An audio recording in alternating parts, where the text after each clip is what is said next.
రోజు ఈ రాష్ట్రంలో జరిగేది మీరు ఒకటే గుర్తుపెట్టుకోవాలి. అధికారం ఉంది, నేర చరిత్ర ఉంది, డబ్బులుంది.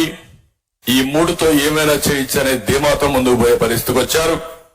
ఇప్పుడు కొత్తగా ఎవ్రీడే మనం చూస్తున్నాం వాలంటీర్లు. నాకైతే అర్థం కావడంలా.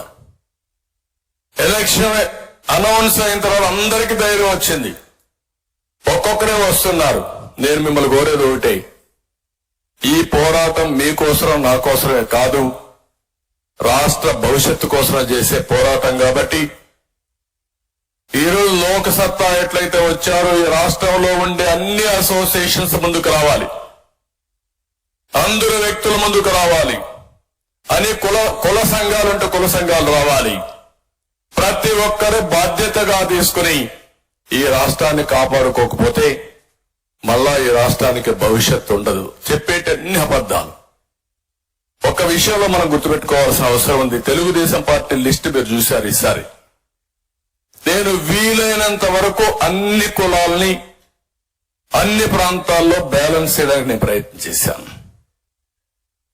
అదే మరి 3 పార్టీలు కూడా ఆలోచిస్తున్నాం. వైఎస్ఆర్ కాంగ్రెస్ పార్టీ లిస్టు చూడండి, ఏం చేశారు మీరు? ఎక్కడ సోషల్ జస్టిస్ చేశారు? మాటలు మాత్రం విపరీతంగా మాట్లాడేస్తున్నారు. ఒక్క 10 మందికి సీట్లు ఇచ్చినంత మాత్రాన న్యాయం జరగదు, గుర్తుపెట్టుకోవాలి. ఓవరాల్ గా సమాజం కోసం పనిచేసి